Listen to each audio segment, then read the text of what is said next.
Everybody, this is Jim at FreeChartVideos.com, using time-honored techniques to understand modern markets. This video is for educational purposes only, and it is not intended to be any form of investment advice. I can draw lines on charts, but you have to draw your own conclusions from your own due diligence and make investment decisions that are suitable for your financial situation. Even if I knew your financial situation, I'm still not a licensed professional. I'm just a guy that draws lines on charts. Let's look at the S&P 500. There really isn't that much new, obviously, in the market. I mean, we just kind of drifted back about 0.4% roughly. So, if you've been following these videos, then I think it's safe to say that you know what I'm going to say. That is that I still think that we had kind of an inverse head and shoulders here that broke this downward trend that lasted for roughly, 10 days or so. And I think what we're doing now, more than likely, is we are trying to set up a back test of this neckline. And it's being done in a very controlled manner. Watch this line right here that I will make green, because if we get over it, it's going to go green. And additionally, we mentioned the fact that there's a possibility that there's an even larger pattern that we're developing right now, but we don't know. Sometimes we have a small head and shoulders pattern, inverted pattern, or standard in the case of a top, and that pattern might be small, and when you look at it in a larger context, you go, yeah, but that was just a little tiny pattern that was part of an even larger inverted head and shoulders pattern.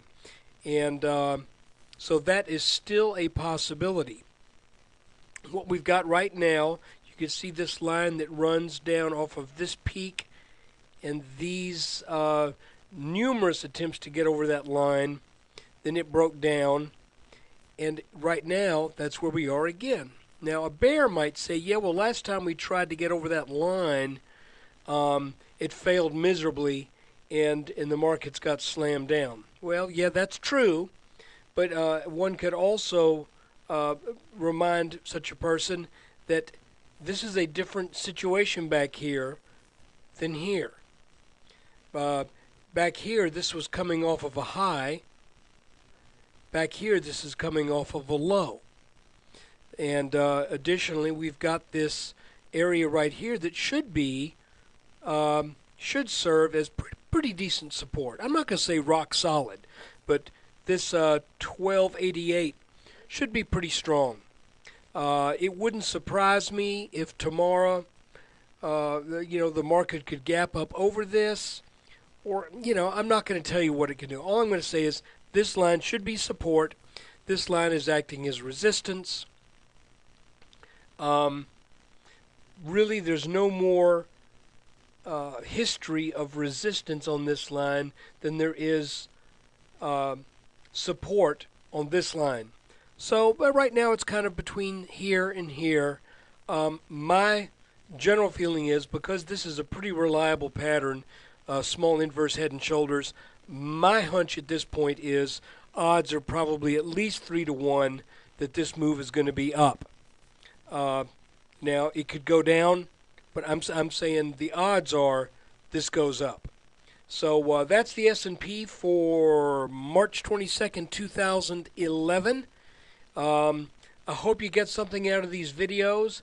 And by the way, there's a lot of talk about who's pulling the strings, who makes it go up, who makes it go down, POMO, what's Helicopter Ben going to be doing, what about the plunge protection team and all this kind of stuff. Guys, as long as the chart works, don't worry yourself with that. Just learn the chart. Just learn how to read what these lines of resistance and support mean, so that you can know what to expect when they are broken or when they're broken out of. If you do that, then it really doesn't matter who's running the show.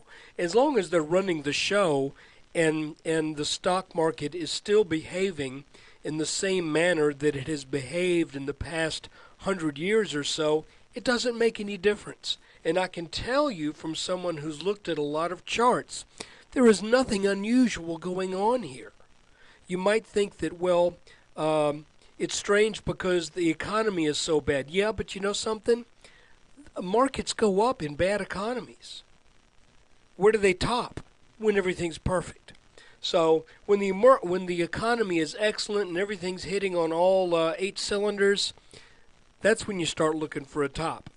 When the economy's still dishing up mixed reviews, mixed news, but the markets are going up, that's when you want to ride it up. So anyway, that's my story, and I'm sticking to it for what it's worth. And when you get a chance, please visit freechartvideos.com. I want to keep this free thing here alive because nobody, I don't think anybody would say, hey, I just saw this new website, expensivechartvideos.com. No one's going to do that. So freechartvideos.com, the S&P charts will be free. I will promise you that. The S&P charts will be free. If I ever get to where I charge for this, it will not be called Free Chart Videos anymore.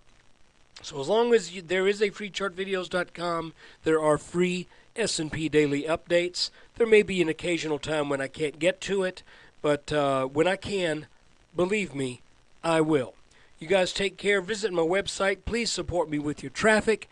And if you want to take a look at the special video that I have for those who donate $10 or more to the site, that is still very relevant.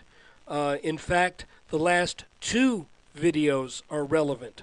So if you make a donation of $10, I will give you the latest video. If you'll do I'll say like 15 or more, I'll give you the last 2 videos. I'm begging for money. You'd think I'd be filthy rich the way I can read charts. The fact of the matter is, I'm a photographer. I'm doing all right, but photographers generally don't generate the capital to start with. So anyway, look, guys, take care. Hope you get something from this, and look for another video tomorrow.